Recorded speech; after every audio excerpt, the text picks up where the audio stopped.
Le journal avec Cheikh Tidiane Diao, audience devant le jury disciplinaire de la Confédération africaine de football. Le Sénégal fixé sur son sort au plus tard ce jeudi. Oui, la Fédération sénégalaise de football l'a annoncé dans un communiqué hier. Elle a annoncé avoir comparu donc ce mardi devant le jury disciplinaire de la Confédération africaine de football à la suite des incidents survenus lors de la finale de la CAN 2025 remportée par les Lions. Représentée par son secrétaire général Abdoulaye Sow, la Fédération sénégalaise de football a bénéficié également de l'assistance technique de Maître Seydou Diagne. Elle précise que le sélectionneur national Pape Thiaw, les joueurs Iliman Ndiaye et Ismaïla Sarr ont été auditionnés et au cours de l'audition, ils ont présenté leurs moyens de défense. Donc, selon le communiqué de la FSF, l'instance disciplinaire a mis l'affaire en délibéré et notifiera sa décision dans un délai de 48 heures, comme ça a été fixé par le président du jury, donc celui de la Fédération sénégalaise de football. Donc, nous sommes tous oui en attendant ce qui va se passer au Caire et on en reparlera tout à l'heure dans l'actu commentée. La Ligue européenne des champions, Sornanata, qui va finir les phases de poule aujourd'hui. C'est la dernière journée des phases de poule de la Ligue européenne des champions. Vous savez, les enjeux sont simples.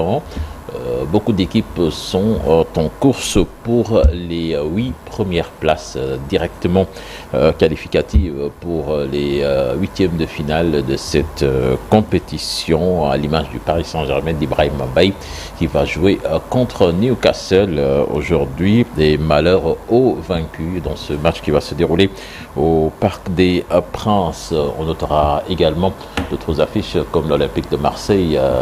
L'OM de son côté cherche à atteindre les 24 premières places pour se qualifier pour le barrage. L'Olympique de Marseille qui va se déplacer à Bruges. Le Real Madrid en course pour le top 8 va se rendre à Lisbonne pour défier le Benfica. L'FC Barcelone va recevoir les Danois de Copenhague. On note également ce match entre Borussia Dortmund et l'Inter de Milan. Au Manchester City, Galatasaray, Monaco de Crépin Diatta et Lamine Camara en course pour les barrages va recevoir la Juventus de Turin. Donc tout cela en course pour le top 8. Et s'ils gagnent, ils vont certainement l'avoir. Et s'ils ne gagnent pas, ils vont jouer les barrages, tout comme le Real Madrid. Tout comme le Real Madrid qui se déplace à Lisbonne. Un match très difficile. Non, s'ils perdent, ils vont sortir du top 8. C'est très très serré. Donc je pense que c'est ça l'enjeu de cette dernière journée, puisque tous les matchs vont se jouer à la même heure. Là, je m'allègue. On poursuit la page de sport avec l'Association des Olympiens du Sénégal qui va apporter son expertise aux jeunes athlètes en vue des Jeux Olympiques de la jeunesse Dakar 2026. Un travail qui va surtout s'articuler au plan mental. Une mission officialisée par la signature d'une convention avec le comité d'organisation des Jeux Olympiques de la jeunesse. Le compte rendu signé Cheikh Sadibou Diarra et Ahmadou Ba. L'ambition d'aider le Sénégal à relever le défi de la participation aux Jeux Olympiques de la jeunesse Dakar 2026, l'Association des Olympiens du Sénégal signe un partenariat avec le comité d'organisation. C'est vraiment un moment très important pour que nous, tous Sénégalais, pas juste les Olympiens, puissent apporter leur pierre à l'édifice en accompagnant le COJOJ, en nous donnant en nous tenant la main pour nous assurer que tous ceux qui viennent et veulent faire partie de ces Jeux Olympiques sont accueillis à bras ouverts. Toutes les compétences qu'on a aussi au sein des Olympiens puissent être mises à disposition à travers le COJOJ pour s'assurer que Dakar va briller et le Sénégal sera reconnu à travers le monde. Des Olympiens qui se veulent mentors pour leurs jeunes successeurs. Plus formellement, je pense que ce dont nos jeunes ont plus besoin, c'est un accompagnement, qu'ils puissent être accompagnés, qu'ils puissent se préparer dans les conditions de compétition qui les amènera au sacre. Parce qu'on a dit tout à l'heure, on a participé aux Jeux Olympiques depuis 1960 et notre président d'honneur, M. Amadou Diaba, est le seul Sénégalais qui a amené une médaille ici. Et il y a des Diaba qui marchent partout dans le monde. Il y a des grands gauchers qui marchent dans le Sénégal, qui marchent partout dans le Sénégal. Pareil pour tous les autres Olympiens. Donc vraiment mettre les jeunes dans les conditions. Et ce sera notre plaidoyer, c'est notre travail, on a déjà démarré, mais ce mentorat est continu, ça ne s'arrête pas. La générosité, un des caractères de l'Association des Olympiens du Sénégal. On est presque 331 Olympiens de 1964 à 2024 au JOJ de Paris, qui ont beaucoup fait pour le Sénégal, pour qui l'hymne a retenti, pour qui le drapeau a été levé à multiples reprises. Parce qu'il n'est pas olympien qui veut. Et comme on a dit tout à l'heure, avant la signature de la convention avec le COJOJ, c'est des gens des sommités qui doivent être connus à travers le Sénégal, à travers l'Afrique. Parce qu'ils ont beaucoup à apporter et c'est des gens très généreux. La mutualisation des apports et efforts pour la réussite des Jeux Olympiques de la jeunesse Dakar 2026. Un travail de chaque instant à 10 mois de l'événement. Merci, cher Sadibou Diarra. Et après son décès brutal, Halima Gaye, inhumée ce mercredi au cimetière de Yoff. La première étape de l'adieu à l'artiste Halima se tiendra donc ce matin à la mosquée du cimetière de Yoff. La levée du corps est programmée à 11h, suivi de l'enterrement de l'artiste. Les condoléances seront reçues à la SICAP Foire, à côté de la résidence 4 Fleurs.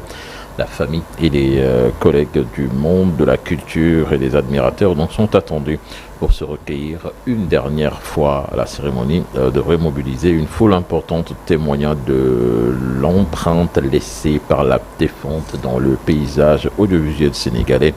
C'est un moment de recueillement donc et de prière pour les proches d'Halima Gaye qui ont perdu une figure aimée et respectée. La communauté artistique et les Sénégalais en général se joignent à la famille pour rendre un dernier hommage à l'artiste disparu. Donc ce sera ce mercredi sur le Nata. Et nous continuons de prier pour elle et nos pensées vont vers sa famille, notamment sa maman et son frère.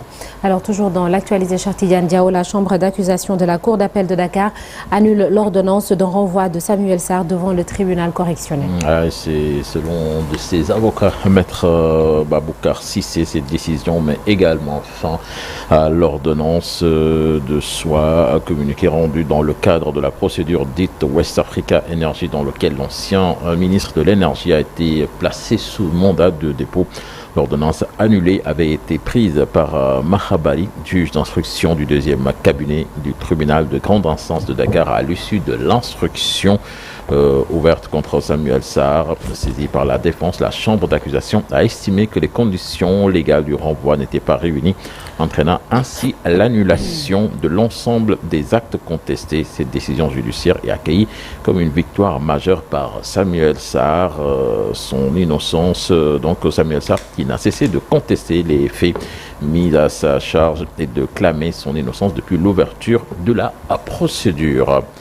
Et puis le Premier ministre sénégalais Ousmane Sonko s'est encore offert le système judiciaire sénégalais en critiquant une partie des magistrats. C'était hier lors d'une rencontre avec la communauté sénégalaise au Maroc.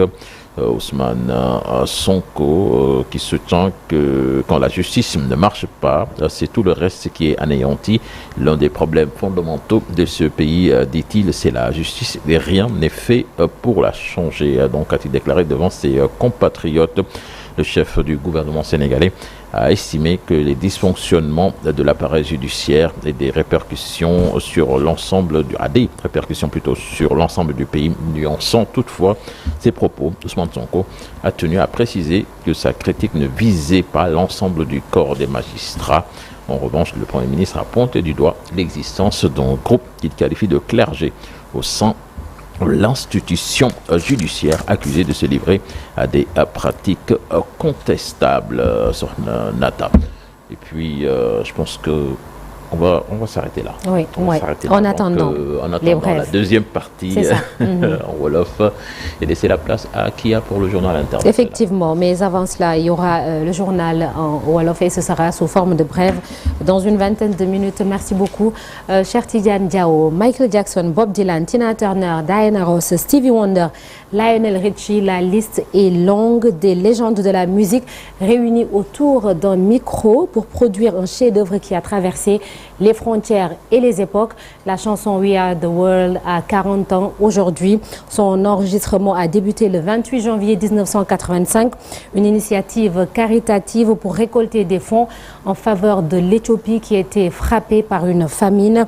Alors ce matin, on va un peu pousser la chansonnette dans Un jour au Sénégal, un jour dans le monde. À suivre également le focus du jour sur l'érosion côtière. Selon certains spécialistes, une bonne partie de la ville de Saint-Louis risque d'être engloutie par les flots à la fin du siècle.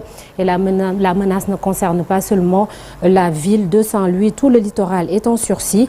Abdoulaye Diop signe le reportage de ce mercredi. La revue de presse sera avec El Hadj Malick Thiandoum et la météo toujours dans la première partie. Tout de suite, l'actualité internationale.